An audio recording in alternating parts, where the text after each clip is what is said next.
Listo. Muy bien.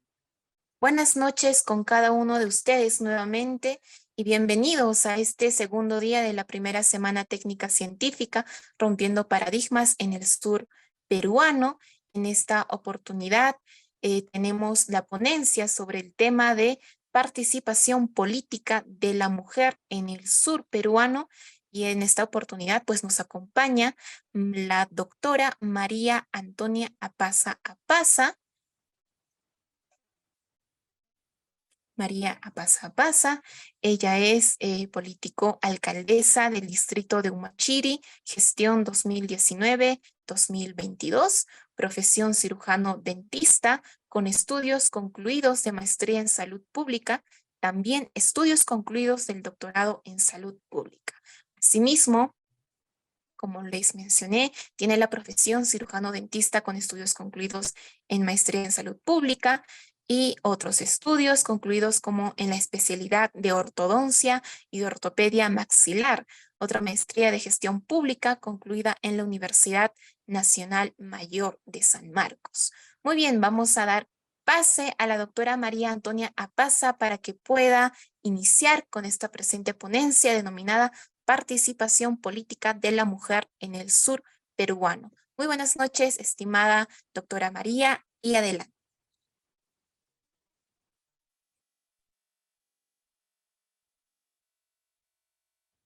Muy buenas noches.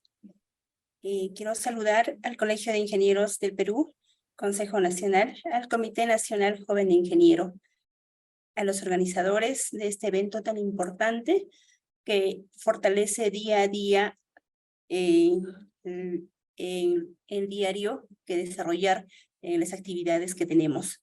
Desde ya, permítanme dar mi agradecimiento por ser parte de este evento, de este seminario que se desarrolla en esta semana. En particular, voy a tomar el tema de participación política de la mujer en el sur peruano. Muchísimas gracias, doctora María. Y adelante, le damos el pase para que pueda iniciar con tan magnífica ponencia. Muy en particular, empezar en decir que entre los espacios más importantes a participar en la política, la función de representar los intereses de la ciudadanía. Bien, en el artículo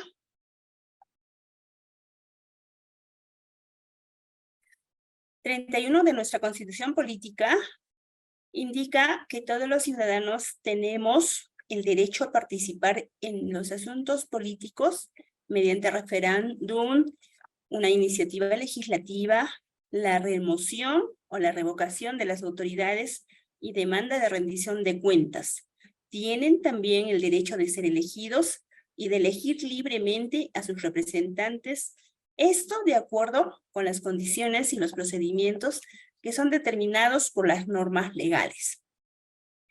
Si bien es cierto, la participación política está bien definida como una acción de los ciudadanos que está dirigida a influir en el proceso político y en sus resultados. Esas acciones pueden orientarse a la elección de los cargos públicos. En los espacios de participación política, particularmente en nuestro país, un espacio bastante importante de la participación política la constituyen las organizaciones políticas, los partidos con alcance nacional, particularmente en el ámbito regional, los movimientos regionales, las alianzas electorales, las organizaciones políticas locales, que estas constituyen para un proceso electoral determinado. A nivel mundial, la participación y el liderazgo de las mujeres en la política y la vida pública en igualdad son fundamentales para alcanzar los objetivos. Me refiero que el derecho sostenible.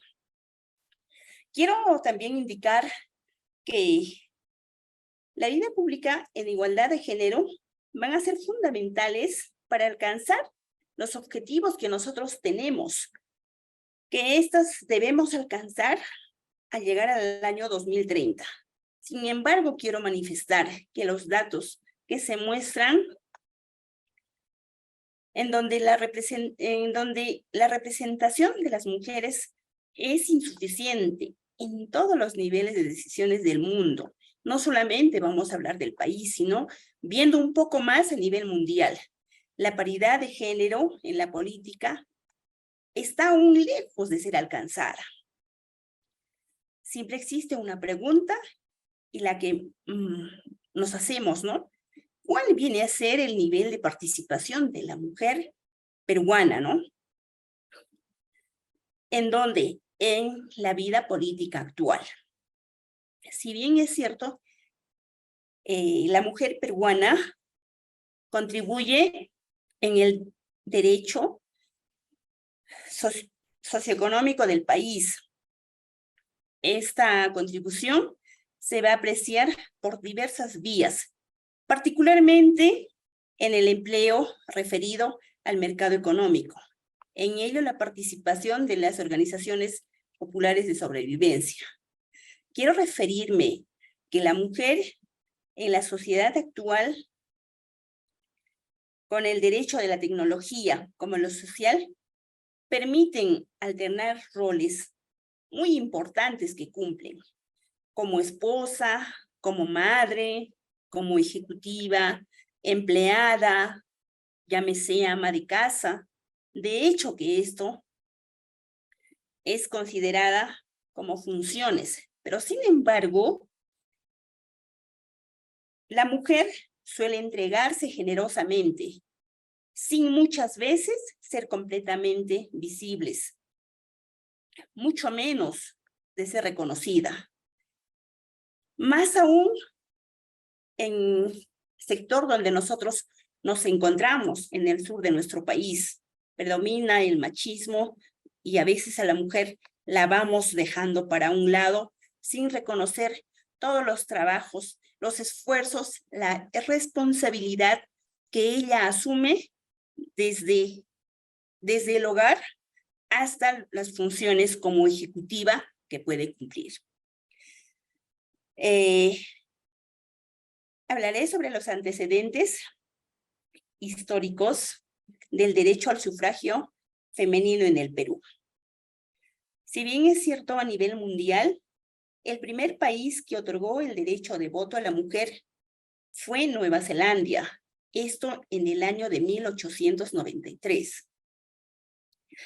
En nuestro país, desde el 7 de septiembre de 1955, las mujeres tenemos el derecho a elegir y ser elegidas.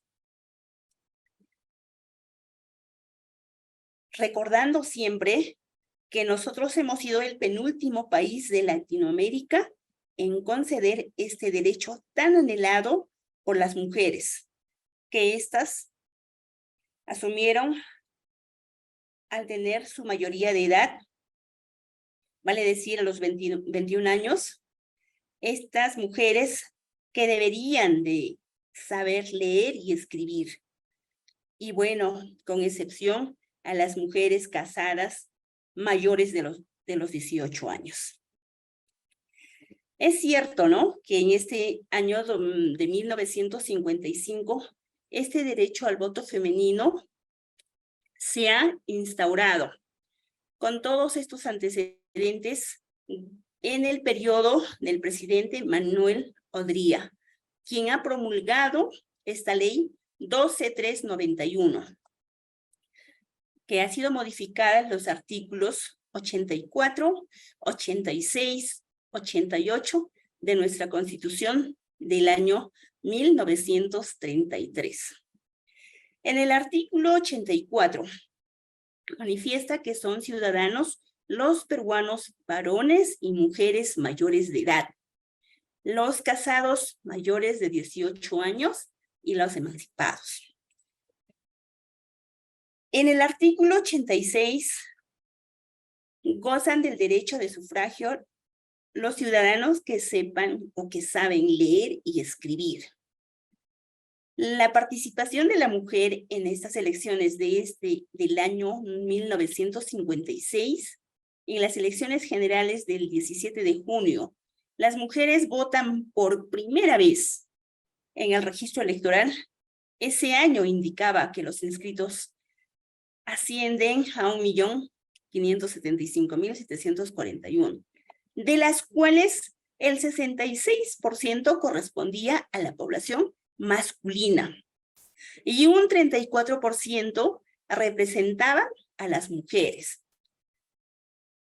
El citado proceso electoral de 1956, vale decir de ese año, tuvo como resultado la elección nada menos que una senadora y 8 diputadas. Y el resto fue asumido por los varones.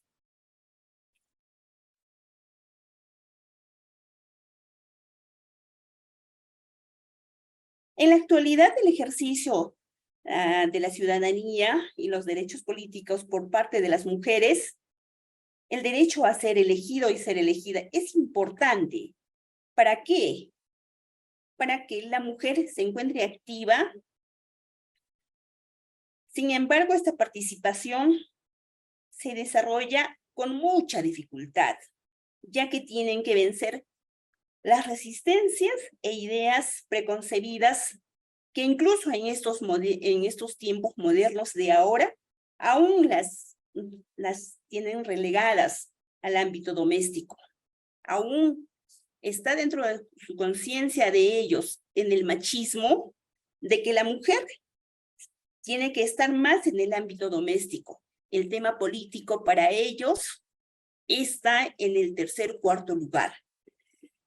Sin embargo, podríamos manifestar en la actualidad la composición de los congresistas de la República para el periodo 2023 al 2026 se ven de esta manera. De un 100%, han asumido en un 62% los varones y apenas con un 40% tenemos asumido por las mujeres. En esta pantalla estamos verificando el grupo de parlamentarios de las fuerzas políticas, de un total de 130 congresistas, ¿cuántas mujeres tenemos de acuerdo al partido político? Debemos agradecer a la promulgación de la ley 31030 de lo que es la paridad y alternancia que se ha aplicado por primera vez en ese proceso electoral. Voy a indicar que de los 25 gobiernos regionales que tenemos en el país, 196 municipales provinciales, 1.694 municipales distritales, haciendo una sumatoria de 1.892 municipalidades de esta gestión 2023 al 2026. Solamente entre ellas tenemos vicegobernadoras, consejeros regionales, alcaldes y regidores que van a sumar un total de 13.032 autoridades a nivel nacional. De ellas, se ha visto en la última elección, solamente tenemos 2 gobernaciones asumidas por damas, 23 vicegobernaciones regionales que han sido ocupadas por el mandato de una mujer para este periodo 2023 al 2026. 8 alcaldías provinciales y 94 distritales que fueran ganadas por mujeres. Si podemos verificar, es bastante mínimo la participación de la mujer, a pesar de que ya tenemos una ley 31030 de paridad y alternancia. En nuestro departamento, de 5 escaños para el Congreso, apenas los 5 son asumidos por varones. No tenemos una representante mujer elegida de los 5. Entonces, esto nos indica que aún seguimos en 0 en esta participación. Actualmente, en nuestra región, en nuestro departamento de Puno, han sido elegidas 2 damas. Una en la provincia de Lampa, en el distrito de Pucará, y la otra en la provincia de Yunguyo, en el distrito de Unicachi, en las últimas elecciones. Y ahora tenemos a una dama que asumió la alcaldía por el fallecimiento del alcalde del distrito de Antauta en la provincia de Melgar. En verdad, esta participación es mínima. En Puno tenemos 110 alcaldes. De ellos, actualmente, tenemos apenas 3 alcaldesas. Y la pregunta va, ¿por qué no tenemos una participación mayor de la mujer en el tema político, en asumir los cargos? Si hablamos de paridad, de alternancia, solamente está escrito, pero aún para cumplir nos falta bastante.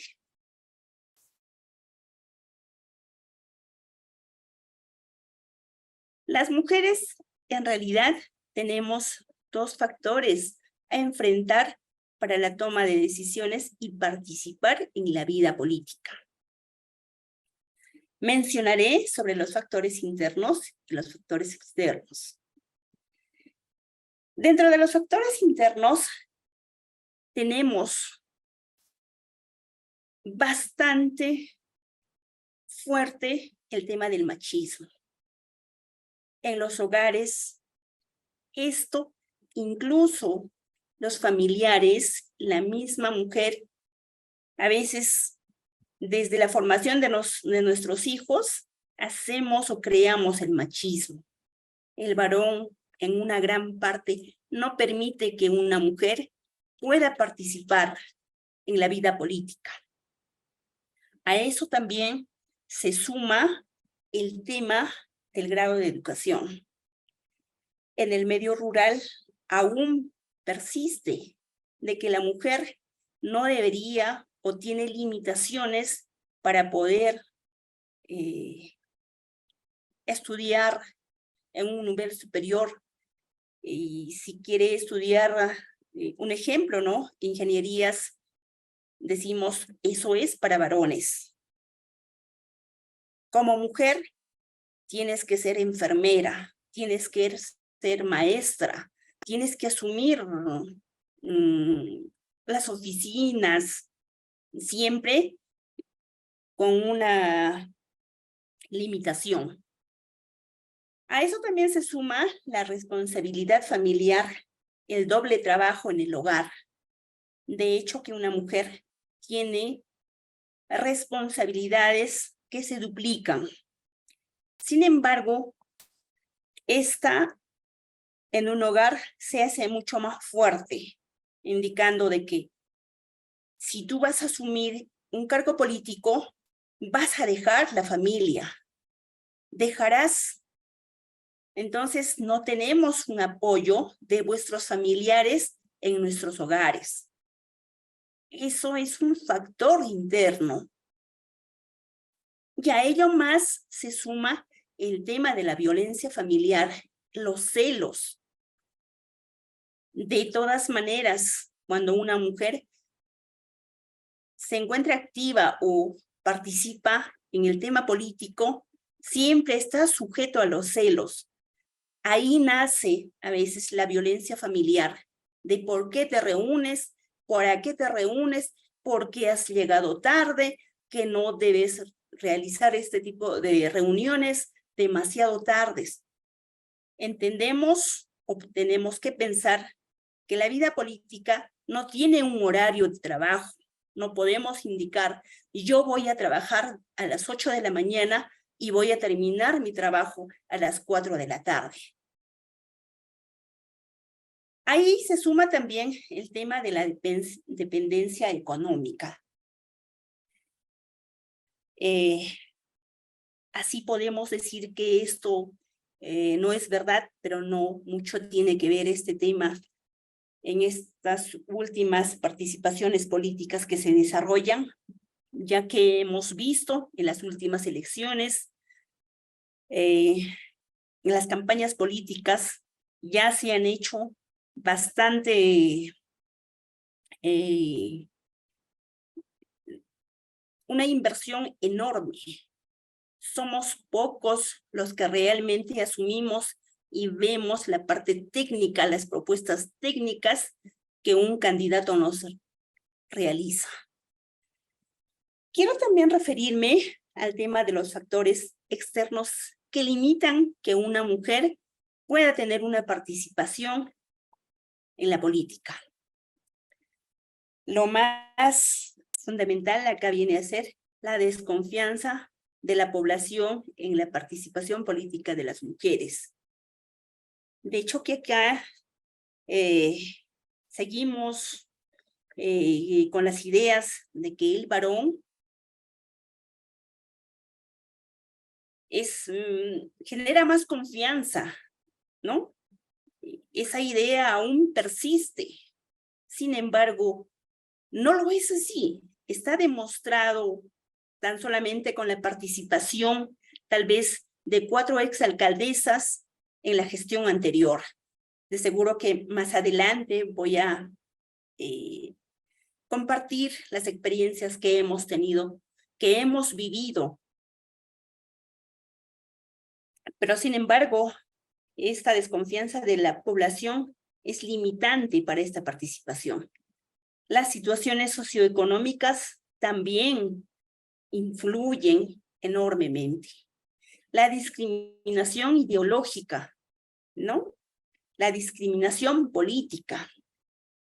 Las cúpulas en los partidos políticos que siempre se ha tenido y persisten aún.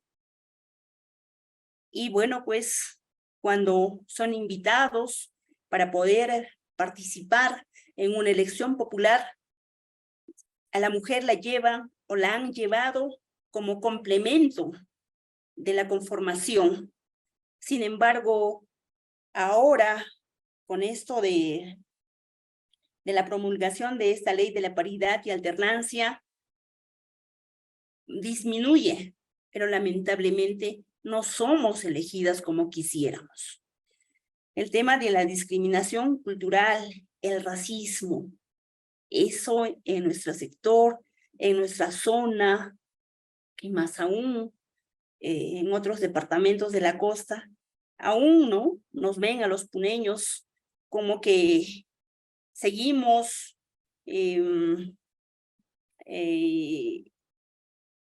continuamos con no prepararnos. Esa es la idea errónea que ellos tienen. La discriminación laboral, esa creo que gran parte la convivimos algunas mujeres, tal vez algunas no. La discriminación entre las mujeres. También esto es un factor que se tiene hoy en día. De que una mujer no puede desarrollarse como quisiéramos, porque también existe otra mujer que dice no permite ello. El acoso político, el acoso laboral. En este aspecto se ha visto bastante fuerte el tema del acoso político. Quisiera tomar este punto, ya que esto es lo fundamental o lo que a veces no permite que la mujer pueda participar en el tema político. Bien, este acoso político viene a ser una conducta que se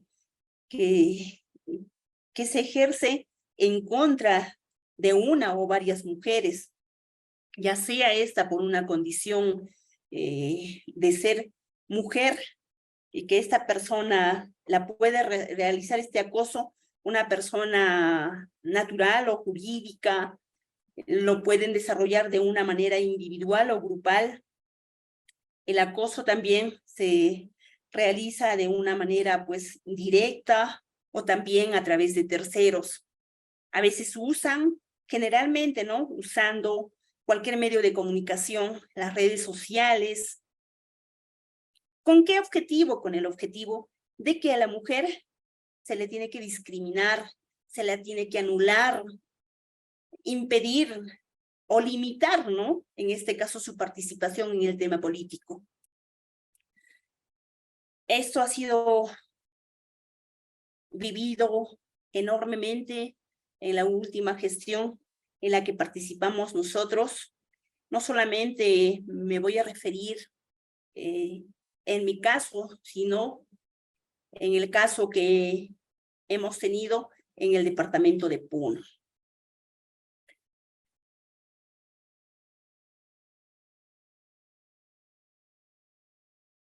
Tal vez quisiera expresarme o contar o hablar sobre la gestión del año 2019 al 2022. En nuestro departamento de Puno, vuelvo a decir una vez más, son 110 alcaldes. De ellas, apenas han sido elegidas 4 alcaldesas. Por este medio, saludar a cada una de ellas por haber demostrado responsabilidad, capacidad de gestión, a pesar de tener estos factores internos, factores externos y haber sufrido el acoso político, han llevado en adelante los destinos de sus distritos. Tal vez esa gestión ha sufrido mucho más que ahora, porque hemos pasado el tema de la pandemia que nos ha tenido casi 2 años limitados de poder realizar actividades como las que ahora las llevamos. Hemos tenido dentro de las limitaciones el cambio del gobierno nacional, el cambio del gobierno local, regional. Nunca hemos visto o hemos tenido 5 presidentes del Perú, 2 gobernadores regionales. Finalmente, concluimos con 3 gobernadores regionales.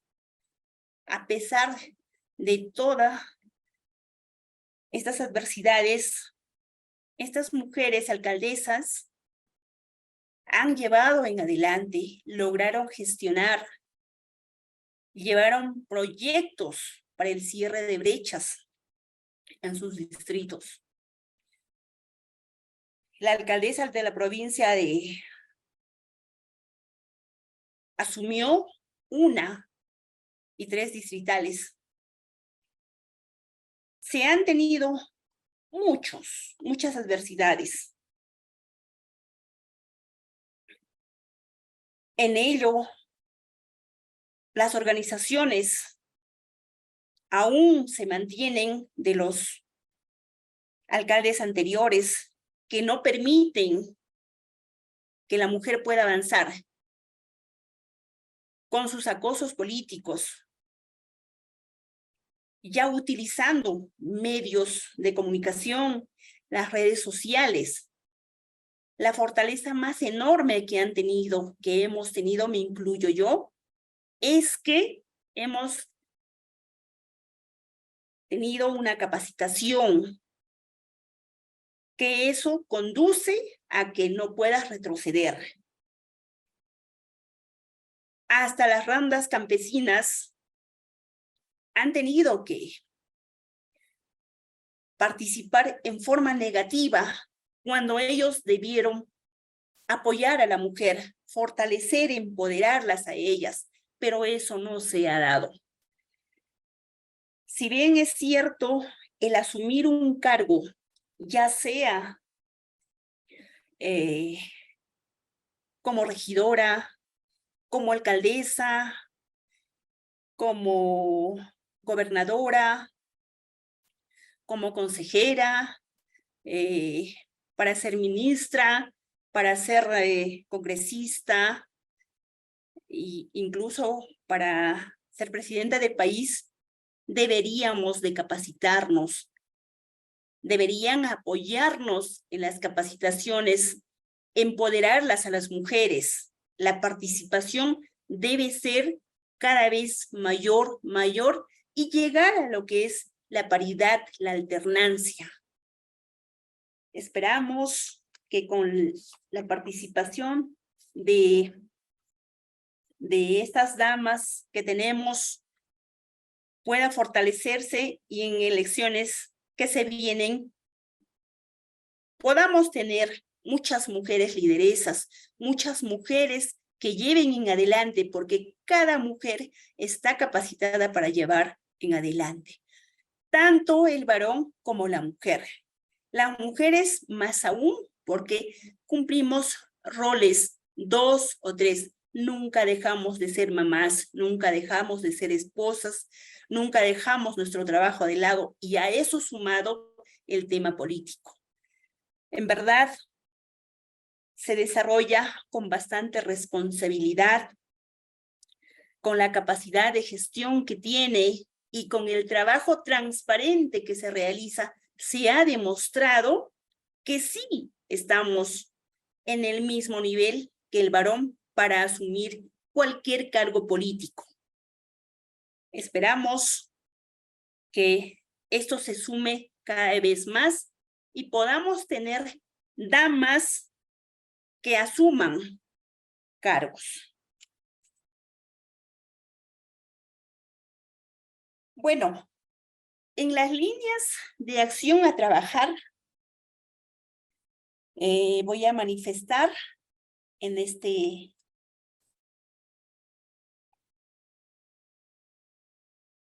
esta parte de que lo más importante es el fortalecimiento del liderazgo de la mujer mediante la capacitación a los cargos que vaya a postular o a lo que pueda asumir. Empoderarlas a las mujeres. A su vez, también es importante promover desde diferentes organizaciones, las más pequeñas a las más grandes, fortalecerlas transversalmente del enfoque del género en los 3 niveles de gobierno: nacional, regional, local e incluso en las organizaciones más pequeñas, que pueda tener un barrio, que pueda tener una comunidad. Es necesario el fortalecimiento de una cultura de respeto y valoración de las diferencias de género. Debemos enfocar mucho más ello. Impulsar también la adopción de las normativas, las instancias y los mecanismos específicos. Esto para la prevención, la atención y sanción del acoso político contra las mujeres. Menciono el tema del acoso porque es bastante fuerte en nuestra región. Es demasiado. De las 4 alcaldesas que hemos asumido, las 4 hemos sufrido este acoso político enormemente. Y no solamente ellas, las que han asumido como regidoras, las que han asumido otros cargos, también sufren este tema del acoso político. En nuestra región está bastante fuerte. A su vez, también debemos incidir en la reforma del sistema político electoral. Esto para que se garanticen los derechos políticos de las mujeres, con paridad, pero sin acosos. Es importante sensibilizar a las organizaciones políticas para que éstas adopten los mecanismos de lo que es paridad, de lo que es la alternancia y la sanción de este acoso, y entre otros, que éstas nos van a contribuir a fortalecer y ampliar la participación política de la mujer. muy importante es fortalecer las capacidades y habilidades de las mujeres para el ejercicio pleno y efectivo de sus derechos políticos. En ello es muy necesario incidir en los medios de comunicación para una mayor presencia de las mujeres políticas, esto sin estereotipos de género.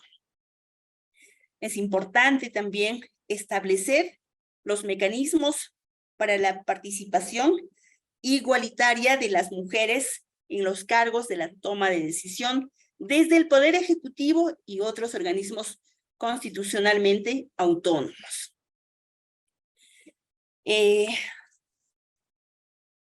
Quisiera también hablar este tema de la participación de la mujer.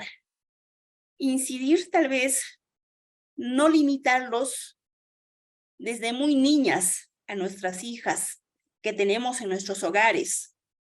A veces las limitamos, entonces no es bueno eso. Su participación tiene que ser tan igual que el varón. Vuelvo a decir una vez más que estamos en la misma capacidad de poder asumir, ya sean cargos políticos, ya sean funciones que se debe cumplir tan igual que un varón. Apena mucho que con la elección con que asumió la alcaldesa en el distrito de Antauta, ya se ha visto el tema del acoso. No han permitido a que ella pueda asumir de una manera formal. Han tenido la oposición, los regidores, conjuntamente con los funcionarios de ese distrito o de esa municipalidad. Eso no se debe permitir. Estamos en pleno siglo donde ya todo ha avanzado, donde ya tenemos una ley y aún seguimos con ello. Y eso particularmente es muy frecuente. Y en verdad, aún a las mujeres nos tienen relegadas, aún todavía nos tienen para un lado.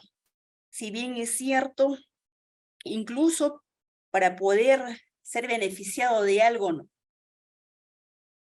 Lo único o lo mejor que puede desarrollar una mujer es, vuelvo a decir una vez más, una capacitación, empoderarlas a ellas, conocer de todo lo que va a hacer. Y tenemos muchas organizaciones que nos apoyan. No voy a dejar de lado mencionar a Manuela Ramos, a Descosur, que se encargan de estas capacitaciones. Y también invoco a través de este medio puedan desarrollarse este tipo de capacitaciones.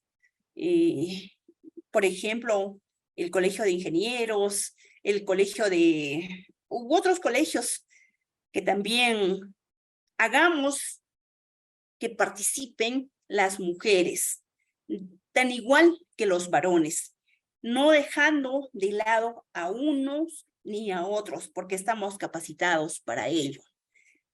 Y me alegra mucho de que ahora, pues, contamos con una vicegobernadora en nuestra región que está tomando acciones que siempre la vemos participando, y esto en beneficio siempre de su población.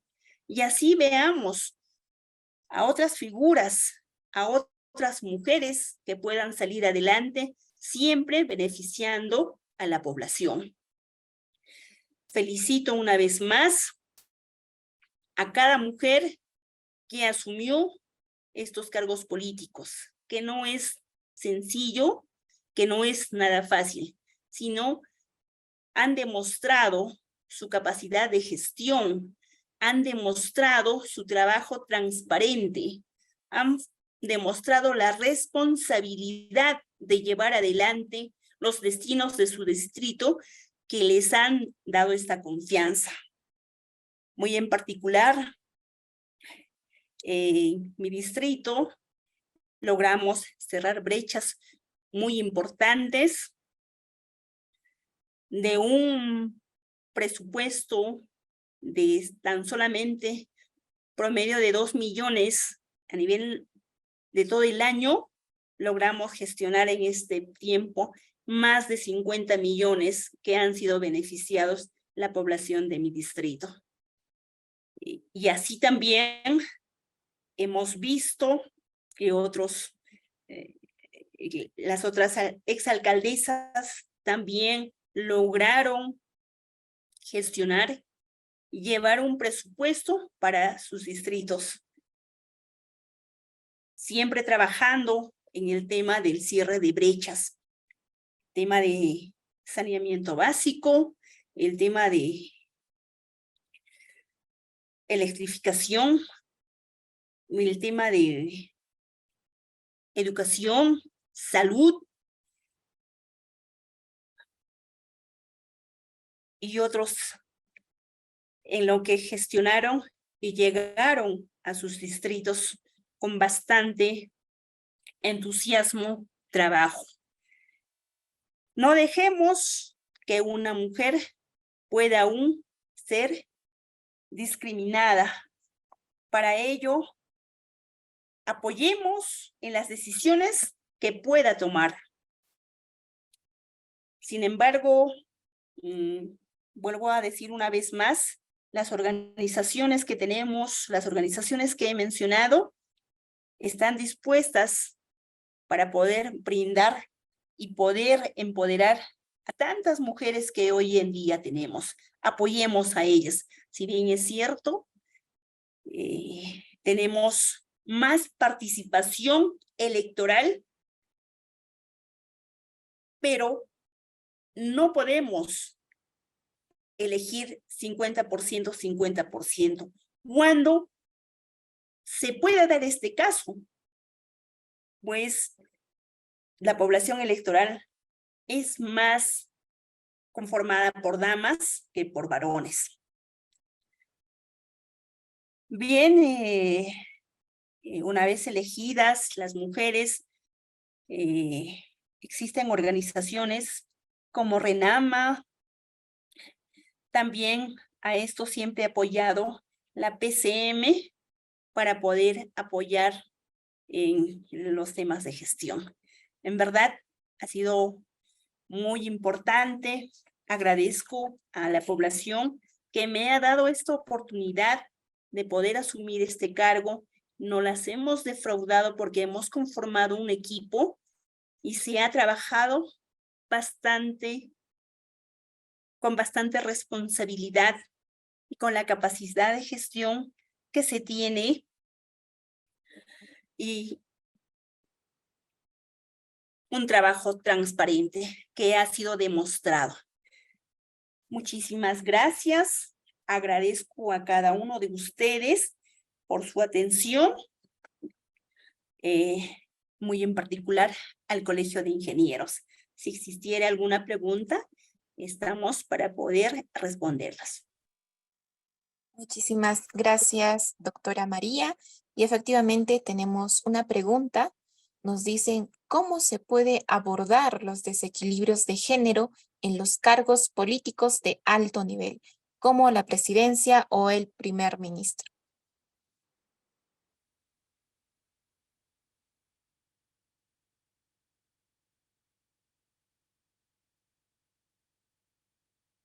Doctora María, su micrófono está. ¿Podría repetirme la pregunta? Ujú. Bien, la pregunta nos dice, ¿cómo se pueden abordar los desequilibrios de género en los cargos políticos de alto nivel, como la presidencia o el primer ministro?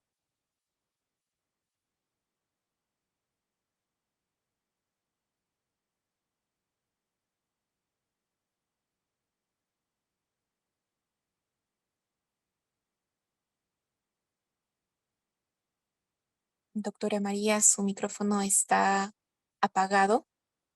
No la estamos escuchando.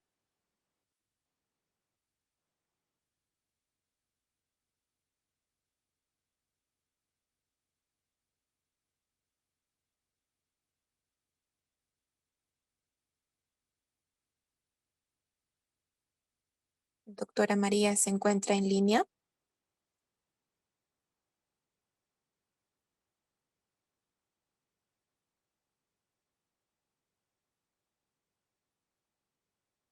Ok, creo que está teniendo algunos problemas de conexión. Vamos a esperar unos minutos para que la red se pueda establecer nuevamente. Mientras vamos dando nuestros comentarios, ¿no? Ha sido un tema muy importante el caso de la participación política de la mujer. Si bien es cierto, tenemos muchísimas barreras para que una mujer pueda participar en lo que es la política. Como lo mencionó la doctora, está el acoso político, está diversas situaciones que enfrenta la mujer para que pueda quizás ocupar algún cargo político, ¿no? En las instituciones y que de esta manera también nosotras podamos hacer saber que tenemos la capacidad de poder asumir algún cargo de alto nivel. Doctora María, ¿se encuentra en línea?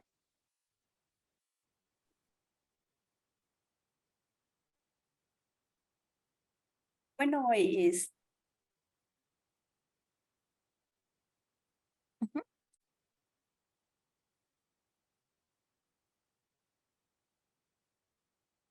Su micrófono está apagado, doctora. Quizás ahí está, adelante. como decía, el tema del machismo predomina no solamente a nivel de un gobierno local, también a nivel nacional. Sin embargo, pocas veces hemos tenido a una dama que asumió la presidencia del Consejo de Ministros. Y si asumió solamente por un tiempo bastante corto. Deben hacer desde nuestros hogares con la educación de no sencillamente enfocarnos de que el varón debe asumir, sino a ambas. Esto debe ser desde una formación, desde muy pequeños, y también se debe promover en las instituciones educativas, de considerar que ambos géneros estamos en la capacidad de asumir. En verdad, nace desde ahí, ¿no?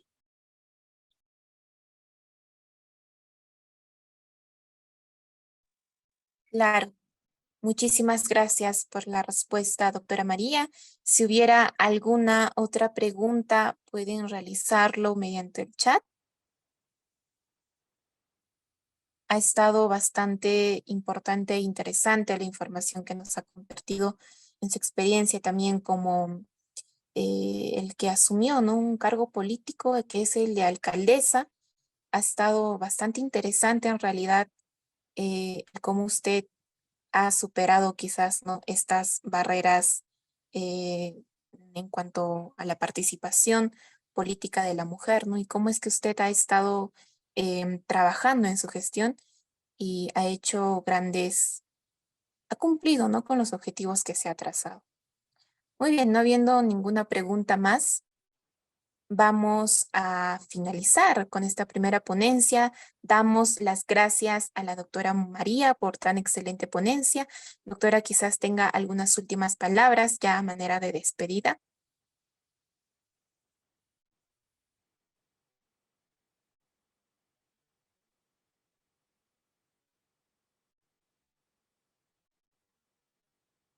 Reitero Adelante. mi agradecimiento al Colegio de Ingenieros del Perú, el Consejo Nacional,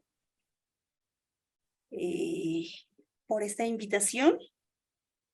Y bueno, es muy importante a seguir trabajando para el bienestar de la sociedad y quienes participan en forma activa, que mejor difundiendo también por diferentes medios, ¿no? Al Comité Nacional Joven Ingeniero por permitirme ser partícipe de este evento muy importante que se encuentran en la Semana de Investigación. Muy importante mencionar que la educación es el arma más poderosa que pueda usar para cambiar el mundo. Muchísimas gracias. Buenas noches. Muchísimas gracias a usted. Muy bien, de esta manera vamos a culminar con esta primera ponencia. Vamos a darnos un lapso de 2 minutos para pasar con el siguiente ponente. Recordarles que estamos en el segundo día ya de la primera semana técnica científica rompiendo paradigmas en el sur peruano del ciclo inaugural de charlas y conferencias. Asimismo, este evento es organizado por el Colegio de Ingenieros del Perú, a través del Consejo Nacional, a través también del Comité Nacional Joven Ingeniero y futuros líderes a cargo de su presidente, el ingeniero José Díaz, mediante el Project Management de charlas y conferencias, quien es el ingeniero Manuel Nervi. También en nombre de la Decana Nacional del Colegio de Ingenieros del Perú, la ingeniera María del Carmen Ponce Mejía. Les damos una cordial y calurosa nuevamente bienvenida a este segundo día del ciclo de ponencias de esta magnífica actividad. Muy bien, a continuación vamos a tener un muy interesante tema también, el cual es política pública en agua y saneamiento y la gestión social, caso proyecto integral de agua potable de Juliaca. Recordar que en este ciclo de ponencias estamos teniendo a diversos expertos, a diversos profesionales, quienes nos están impartiendo sus conocimientos desde diversos enfoques, ¿no? Como el día de hoy tenemos un tema muy interesante sobre el agua y saneamiento y la gestión social, ¿no? Entonces, nos están impartiendo los conocimientos desde diversos enfoques, ¿no? Y cómo podemos aplicar lo que es la investigación científica en las diversas áreas. Muy bien, creo que ya está presente nuestro siguiente ponente. Vamos a darle la bienvenida. Él es el magíster abogado Jefferson Parra Guamán. Él es abogado magíster en gestión pública por la Universidad San Martín de Porres, Lima, especialista en políticas públicas de la Pontificia Universidad Católica del Perú y máster en gerencia pública por la EUNSIM Business School, Madrid. Ex asesor de la ODGS del Ministerio de Vivienda, Construcción y Saneamiento. Asimismo, se desempeñó en diferentes sectores con amplia experiencia, ¿no? En el Ministerio de Vivienda, Construcción y Saneamiento, en las cuales fue asesor en la Oficina de Diálogo y Gestión Social, especialista legal en el PNSR y asesor legal también en la Dirección General de Accesibilidad y Desarrollo Tecnológico. Asimismo, es impulsor del Proyecto Integral de Agua y Saneamiento de la ciudad de Juliaca y el Distrito de San Miguel, impulsor del Plan Nacional de Accesibilidad 2018-2023 y la Política Nacional de Accesibilidad. Representó al Ministerio de Vivienda, Construcción y Saneamiento en los diferentes espacios de diálogo de las regiones de Cusco, Cajamarca, Tacna, Puno, Apurímac y Lima, entre otros. Muy bien, de esta manera vamos a dar pase al magíster abogado Jefferson Parra Guamán, quien nos va a hablar sobre la política pública en agua y saneamiento y la gestión social, el caso Proyecto Integral de Agua Potable de Juliaca. Muy buenas noches, magíster Jefferson. Adelante, el espacio es suyo. Muchas gracias, Jessica. No sé si me escuchan. Sí, perfecto, le escuchamos. Gracias, muchas gracias. Primero, agradecer al Colegio de Ingenieros del Perú, al Consejo Nacional del Comité Nacional Joven, Ingeniero y Futuros Líderes, a los jóvenes de Juliaca, por haber organizadores de la primera semana técnica científica rompiendo paradigmas en el sur peruano. Y precisamente en esa línea, hoy me tocó disertar un tema, por cierto, muy importante para la ciudad de Juliaca y que actualmente viene dando un impacto no solamente técnico, también social, ¿no? ¿Por qué? Porque este proyecto integral de agua potable ha tenido una participación notoria, activa, de la población de Juliaca.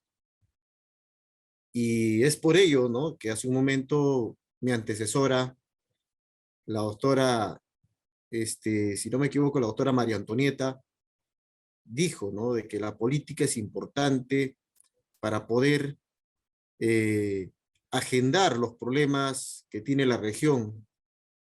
Y es que precisamente este proyecto integral de agua potable es fruto de ello, es fruto de la preocupación de los vecinos y vecinas, mujeres y hombres, quienes han dado su tiempo, quienes inclusive se han inmiscuido en temas técnicos que conocen los ingenieros sanitarios, los ingenieros civiles, ¿no? Los técnicos inclusive del Estado, del gobierno nacional, del gobierno local, de Seda Juliaca. Entonces, la participación social viene de la mano, pues, con la política. Y el actuar del gobierno procede con las políticas públicas, porque las políticas públicas dan las soluciones al problema público, o sea, el problema que todos nosotros conocemos, el problema el cual es la demanda de la población ante sus autoridades. Y este problema, pues, ¿no?, del problema de agua que tenemos en Juliaca, no viene de hace pocos años. En realidad, este tema se pone en vitrina, se puede decir, con mayor énfasis desde el año 2010, ¿no? Desde el 2010, cuando las demandas de la población se elevaban a la autoridad local de la Municipalidad Provincial de San Román en aquellos años, y pues la deficiencia de estas autoridades, lo único que hacían era encarpetar y archivar los pedidos de la población para las ampliaciones de agua potable en las diferentes urbanizaciones, en los diferentes barrios, que año a año Juliaca, ¿no?, se iba creciendo, ¿no? Que el casco urbano iba creciendo y obviamente se requería que el sistema de agua potable tenga ampliaciones. Sin embargo, pues, ¿no?, las autoridades de turno siempre han hecho caso omiso a tan importante demanda. Entonces, se dan cuenta que la atención del gobierno no es porque el gobierno toma la decisión por voluntad política propia de darle una solución a la población, sino que el rol de la población es importante para que los que toman decisiones, como las autoridades, hagan caso a tales demandas para que así ellos puedan tomar una decisión, ¿no? Entonces, para ello, la política y las políticas públicas son dos pilares para la atención a las demandas del país. Eso en teoría, ¿no? Eso lo dicen los libros inclusive, ¿no? Pero también es en la práctica y muchos nos damos cuenta de ello. A veces, en este interín y en esta gestión de este proyecto tan importante, he conocido muchos dirigentes que obviamente vienen de una formación de familia, quizás, que son bastante apáticos con la política. Y el ser apáticos con la política a veces trae una serie de problemas, porque nuestras demandas a veces no son escuchadas por las autoridades de turno. Y entonces ahí hago un paréntesis como anécdota, en realidad, señalando inclusive al gobierno de Deng Xiaoping en China, luego de la caída del comunismo, ¿no? El cual ejercía Mao Zedong, de las cuales falleció y no pudo darle solución a China en aquel entonces. Hubo una decadencia y hasta una hambruna con el comunismo implantado por Mao Zedong. Y al terminar el periodo con la muerte de Mao Zedong, toma la batuta del gobierno Deng Xiaoping.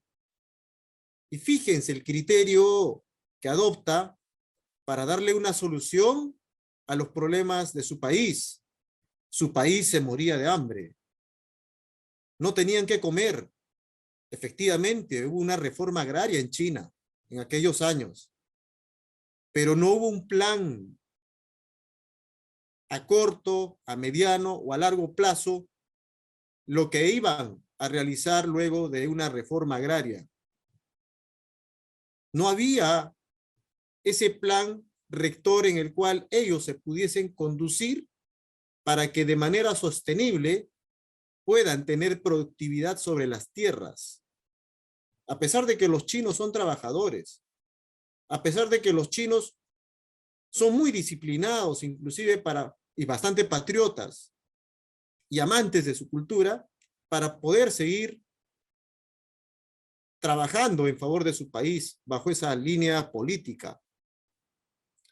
Pero no llegaron lejos y Deng Xiaoping, al momento de tomar el gobierno, pese a rencillas, pese inclusive a que había opositores, al asumir Deng Xiaoping inteligentemente, él adopta acciones políticas del occidente y acciones políticas inclusive de Norteamérica. Saca lo bueno de aquellos países que ya eran potencia en aquel entonces, como por ejemplo la tecnología, como por ejemplo el manejo de Estado, como por ejemplo cómo implementar políticas públicas para atender de manera rápida a una población que se moría de hambre. Y sobre todo, cómo salir de ese bajón económico en el cual estaba sumergido China. Y es que precisamente ahí Deng Xiaoping toma acercamiento bastante con los Estados Unidos para invitarle y decirle al gobierno de aquel entonces a que Hong Kong sea, ¿no?, parte de las inversiones de los Estados Unidos en China. Es decir, empieza a darle espacios para la privatización de ciertas localidades en China. Y es así que Estados Unidos empieza a invertir.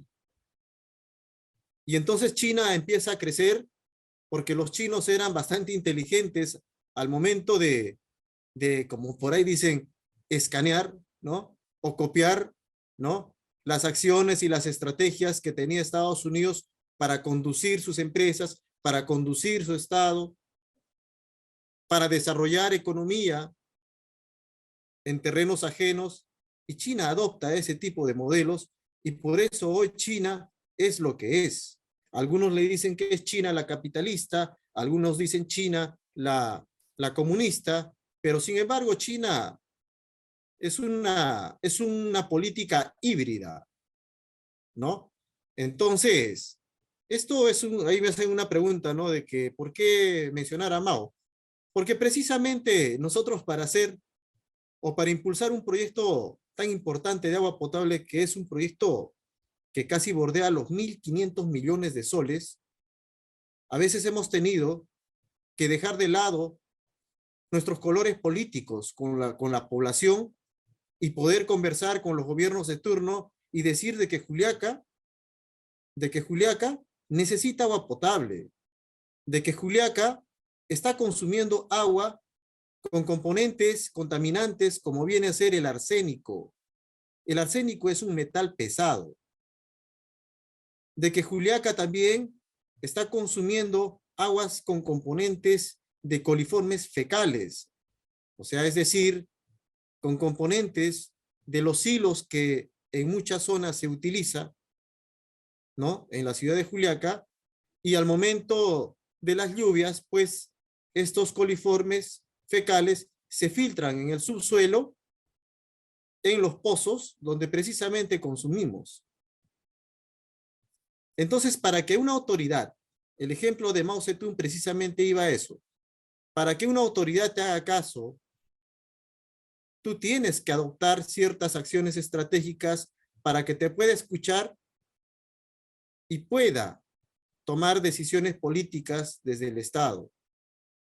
Porque el Estado es el único creador de políticas públicas, por eso hablamos de públicos.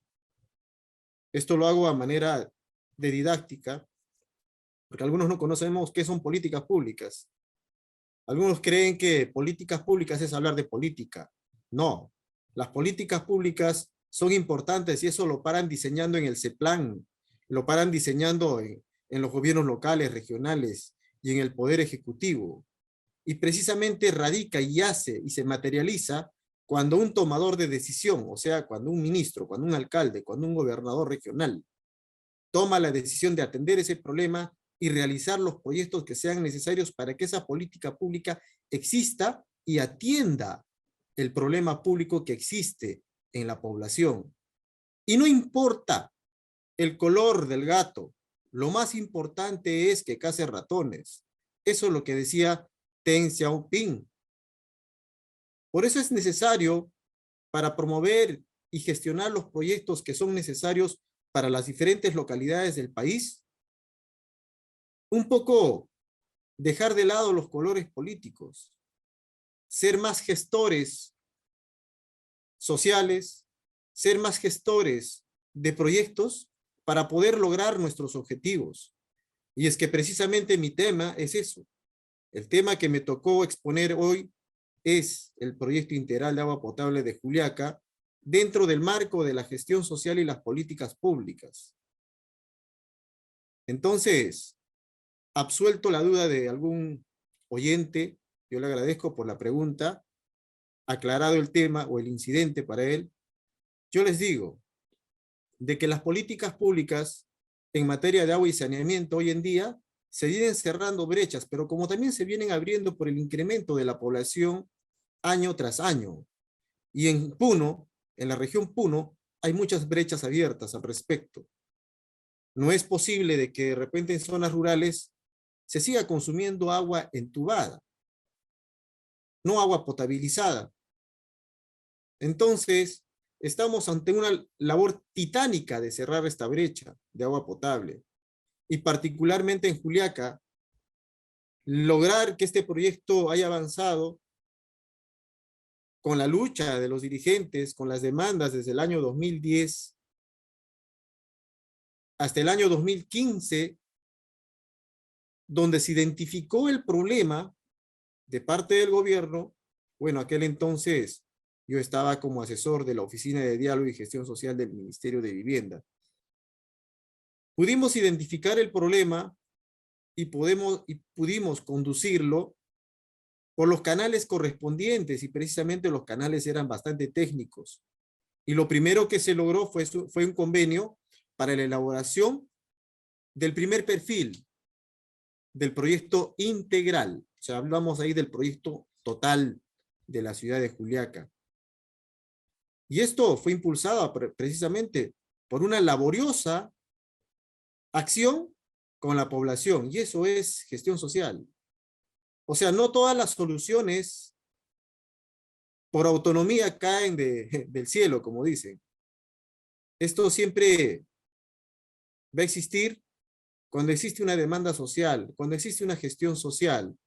Y eso es muy importante porque a veces hay muchos técnicos que obvian la parte social. No, yo quiero la parte técnica, yo soy técnico.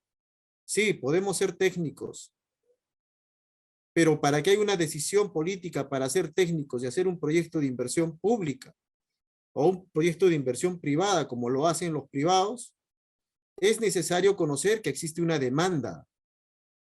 Y de parte del Estado o la empresa, en este caso el Estado, que era el Ministerio de Vivienda, tuvo que identificar bien de que existía un problema en la ciudad de Juliaca y que arrastraba este problema desde hace muchos años atrás.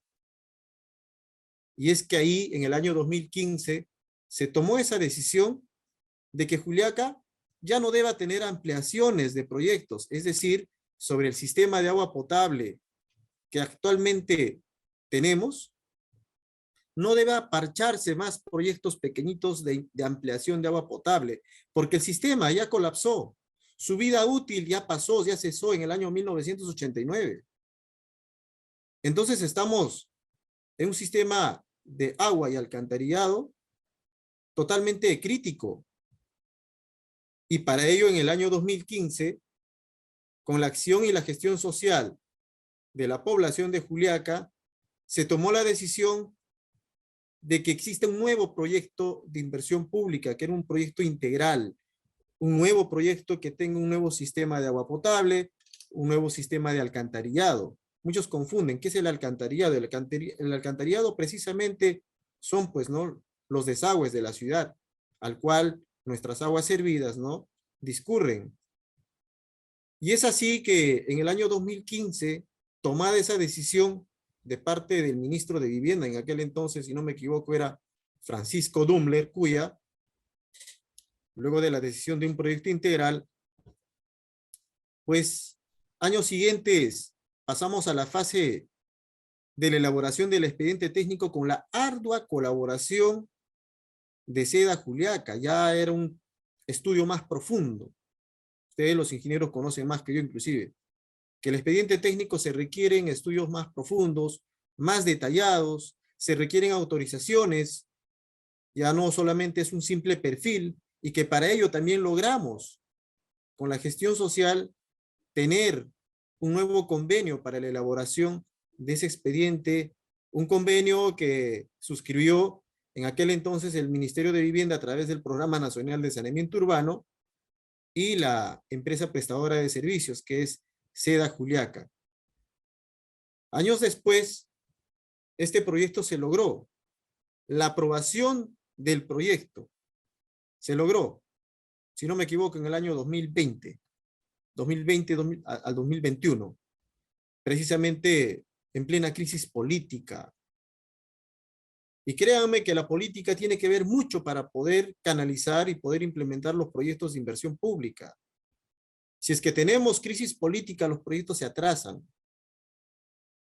Muchos dicen, por más que seamos técnicos, los proyectos no avanzan. ¿Por qué? Porque hay una crisis política, porque los tomadores de decisiones, los que toman las decisiones sobre ese proyecto, pues no tienen una decisión firme porque sus jefes de inmediatos superiores desde arriba, desde el presidente de la República, pues no tienen focalizado, priorizado ese proyecto. Quizás sus prioridades sean otras. Y muy a pesar de que este proyecto integral de agua potable, con los dirigentes de agua potable, pudimos elaborar un proyecto de ley en el año 2017 o 18, si no me equivoco, ante el Congreso de la República. Presentamos y pudimos lograr una ley de carácter declarativo con la aprobación de 108 congresistas para que también tenga un soporte desde el Congreso de la República y que posteriormente pueda tener los recursos necesarios para poder lograr algún día la ejecución de obra y también la elaboración del expediente técnico, porque son costos millonarios de lo que estamos hablando. Asimismo, en el Ministerio de Vivienda propiamente ahí pudimos lograr una resolución que lo declara de prioridad a nivel nacional, sobre todo los proyectos del Perú. Juliaca tenía un proyecto integral de agua, bueno, tenía una resolución que lo declaraba de prioridad a nivel nacional. Y fue así, fue así que nos posibilitó avanzar con estos instrumentos legales, a pesar que era una ley declarativa, pero tenía un apoyo político desde el Congreso.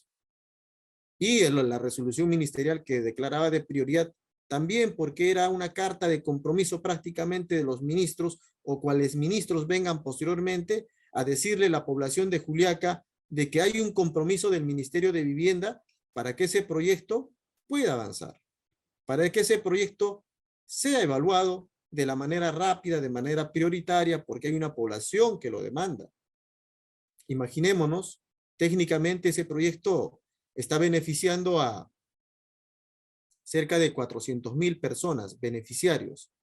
Pero nosotros sabemos, bueno, los que estamos en Juliaca, yo radico en Juliaca, pero trabajo en Lima, sabemos de que Juliaca es más grande que 400.000.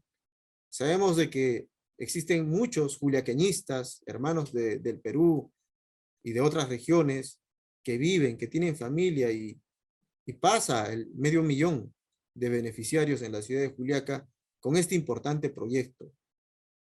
Y algunos me dirán, pero ¿qué está pasando? ¿Por qué tanto retraso de ese proyecto integral de agua potable? Pese a los esfuerzos que se han colocado como un granito de arena de cada dirigente, de cada profesional que ha intervenido en esto, de algunas autoridades que sí verdaderamente han tenido el compromiso social, porque acá lo que hay que tener es una responsabilidad social con la población. No basta ser técnicos, como les digo. Lo técnico siempre va de la mano con lo político o con lo social. Si no, ese proyecto sencillamente se encarpeta. Tiene que tener un criterio social, tiene que tener una aceptabilidad social, tiene que tener una demanda social si es posible, porque de esa manera se puede agendar las políticas públicas. Y ustedes saben que en el ciclo de las agendas públicas, bueno, primero es la identificación del problema, segundo es la formulación y el diseño de la política pública, tercero es la implementación y cuarto es el seguimiento, monitoreo. Pero ahorita todavía nosotros estamos en la implementación porque ya tenemos el expediente técnico. Lo que falta en estos momentos es tener una empresa que ejecute la obra y el financiamiento. Pero fíjense cómo el componente político ha podido darle un giro de 180 grados a este importante proyecto que venía gestionándose con todas las de ley, con toda la voluntad política y sobre todo con todo el respaldo de toda una población. ¿Cómo es posible que no haya podido ejecutarse en este año? Porque en un cronograma que ya se había establecido, este proyecto debía empezar su obra en abril del presente año. Sin embargo, no fue así, por los problemas que hemos conocido en la política. Por eso hace un momento les decía, lo que importa acá no son funcionarios, o mejor dicho, lo que importa acá no son el color del gato. Lo que queremos es un gato que case ratones. Y por eso que Deng Xiaoping en aquel momento decía, yo no puedo hacer mucho con la gente de Mao Zedong. Es historia lo que les digo. Pero sí quiero funcionarios que se comprometan para atender la problemática de China. Entonces, lo que debió de hacerse desde el inicio es no casarnos con ciertas autoridades, pero sí ponernos en el medio como población y decir que este proyecto siempre va a ser de prioridad y necesidad pública, así como lo demandan esos dos preceptos legales que acabo de citarles del Congreso y del Ministerio. Pero lamentablemente, con el anterior gobierno, no fue posible la ejecución de este proyecto porque, bueno, lamentablemente su ministro de Estado del sector vivienda cayó en actos irregulares e inclusive este proyecto estaba a cargo de UNOPS, que es una oficina de proyectos de la ONU, de la Organización de Naciones Unidas, que entró en convenio con el Estado peruano, que era con el Ministerio de Vivienda, para que esta oficina se encargase en el proceso de selección para la ejecución de obra. Es decir, que esta oficina se encargue de llevar a cabo el proceso de licitación para que gane una empresa y ejecute la obra en Juliaca. Entonces, se ha evidenciado que ha habido actos irregulares y por lo tanto, hoy en día, este proyecto, o sea, el proceso de licitación o de selección para la ejecución de obra, sencillamente quedó en nada. Un año más de retraso puede ser por culpa de la corrupción, puede ser por culpa de los problemas políticos o la crisis política que sí, lamentablemente, incide mucho en las políticas públicas y los proyectos de inversión pública, porque los proyectos de inversión pública obedecen a las políticas públicas en realidad. Y en estos momentos se ha retomado todo de nuevo para que el Estado peruano, a través de fondos de endeudamiento con el Banco Interamericano de Desarrollo, pueda lograr recursos y poder empezar de nuevo con un nuevo proceso de licitación para la obra tan importante y añorada por la ciudad de Juliaca. Pero lo que yo quiero resaltar en esta presentación, no lo hice con diapositivas porque preferí explicarles directamente, narrar lo que ha ocurrido, lo que viene pasando, es qué tan importante ha sido el rol de la población. Ver a hombres y mujeres que constantemente venían a la ciudad de Lima y buscaban las formas y las maneras para poderse reunir con el mismo gobierno de aquel entonces que era Pedro Castillo o de los funcionarios para decirle que ese problema existe en Juliaca y que sea atendido de la manera más rápida posible, porque era un problema emergente. Es un problema emergente porque al inicio de esta presentación les dije el tipo de agua que venimos consumiendo. No consumimos un agua potabilizada. Por más que tengamos nuestro pozo, por más que nos salvemos inclusive de pagar a Seda Juliaca, estamos consumiendo agua contaminada. Requerimos contar con agua de calidad, agua que nos brinde salud. En ese marco y en esa línea es necesario contar con este proyecto. Por eso les decía, ¿no? De que para ello se deben sumar los esfuerzos posibles, ¿no? Se deberían sumar los esfuerzos posibles entre la población y los gobiernos para lograr este proyecto. Espero que no se caiga y continúe, porque el apoyo de la población va a ser importante.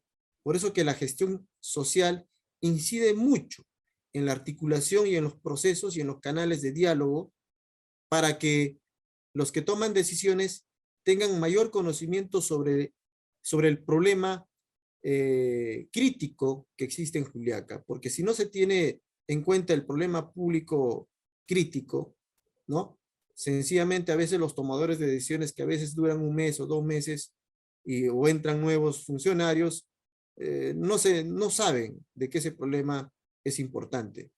Entonces la gestión social es precisamente para ello, para seguir articulando, para seguir participando con la población y para que en los procesos de diálogo y en los procesos de gestión social siempre tenga que intervenir la población a fin de poner en agenda que esta política pública siempre va a ser necesario hasta la última piedra que pueda colocarse por este proyecto integral de agua potable.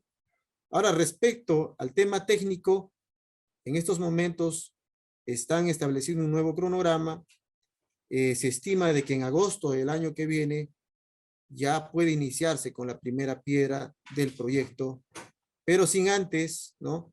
Sin antes llevarse a cabo los convenios pertinentes entre el Estado peruano y el BID para la obtención de los recursos por endeudamiento y a la vez el proceso de licitación que conducirá en este caso el Ministerio de Vivienda.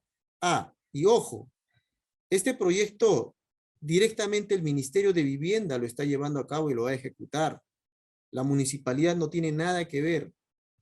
Este proyecto no es como el drenaje de agua potable que hace años atrás, creo, dejó el alcalde finado David Mamani Paricagua, donde hubo actos irregulares y procesos judiciales. No, no, no. Ahí intervenía directamente la municipalidad porque era el ente ejecutor. Pero en este caso no, es el Ministerio de Vivienda, ¿no? Hasta ahí, de repente queda claro, ¿no? De lo que es política pública, de lo que es gestión social, ¿no? Y de cómo se ha gestionado este proyecto tan importante que esperemos prontamente haya buenas noticias para poder ya los juliaqueños contar con un proyecto tan grande como es de agua potable y alcantarillado. ¿Algunas preguntas por ahí de repente? ¿Hasta ahí?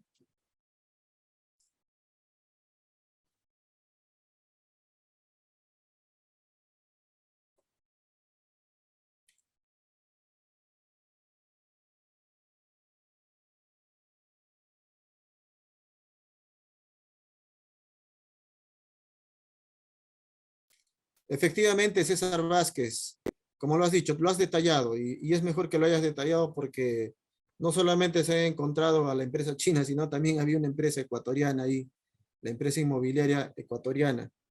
En realidad ha habido una serie de irregularidades, ¿no? De los cuales hoy quedaron en foja cero en realidad, ¿no? ¿Y quién se perjudica en ese tipo de actos? Por eso la corrupción hoy en día trae perjuicios desmedidos en las inversiones públicas y también en lo privado. Y los perjudicados directamente son la población peruana, y en este caso, nosotros los juliaqueños. Otra pregunta, ¿cuál es la necesidad de mencionar a Mao? Creo que ya aclaré ese tema, era un tema introductorio, un tema de historia y conceptual.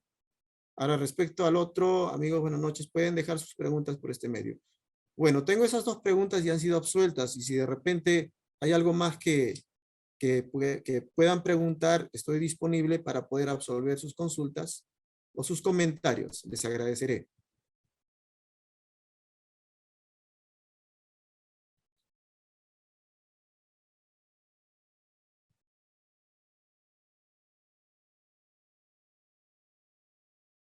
Bueno, sin más preguntas,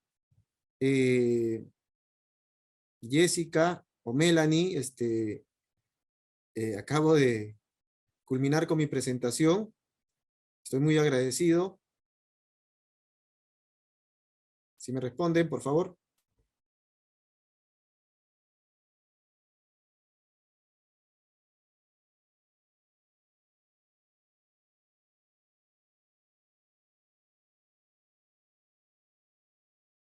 Hola.